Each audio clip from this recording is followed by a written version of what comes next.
భారతీయ సినిమాను ప్రపంచ స్థాయికి తీసుకెళ్లిన దర్శకుడు. ప్యాస, కాగజ్ కే ఫూల్ వంటి కావ్యాలను తీసిన జీనియస్ గురుదత్. 39 ఏళ్లు. అక్టోబర్ 10, 1964 ముంబైలోని తన బెడ్రూమ్లో ఆయన శవమే కనిపించారు. అతిగా మద్యం, నిద్రమాత్రలు కలిపి తీసుకోవడమే కారణం. కానీ అది ప్రమాదమా లేక ఆయనే చేసుకున్న ఆత్మహత్య? గురుదత్ జీవితం ఒక ముక్కోణపు ప్రేమ కథ. ప్రఖ్యాత గాయని గీతా దత్తును పెళ్లి చేసుకున్న వారి సంసారం సజావుగా సాగలేదు. అదే సమయంలో తన సినిమాల ద్వారా పరిచయమైన నటి వహీదా రెహమాన్తో ఆయన ప్రేమలో పడ్డారని బాలీవుడ్ మొత్తం కోడై కూసింది. ఇటు భార్యకు విడాకులు ఇవ్వలేక, అటు వహీదాను దక్కించుకోలేక మానసికంగా నలిగిపోయారా? ప్రేమ వైఫల్యం ఒకవైపు అయితే ఆయన్ని కుంగదీసిన మరో పెద్ద దెబ్బ కాగజ్ కే ఫూల్. తన సొంత జీవితాన్ని తెరకెక్కించిన ఆ సినిమా బాక్సాఫీస్ వద్ద ఘోరంగా ఫెయిల్ అయింది.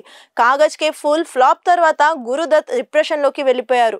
ఇకపై నేనే డైరెక్టర్ గా సినిమా తీయను అని శపథం చేశారు. గురుదత్ గతంలో 2 సార్లు ఆత్మహత్యకు ప్రయత్నించి బ్రతికారు. ఈ జీనియస్ విషాదంపై మీ అభిప్రాయం కామెంట్ చేయండి. సంచలన విశ్లేషణల కోసం మా కోలుగురి 24/7 న్యూస్ ని సబ్స్క్రైబ్ చేసుకోండి.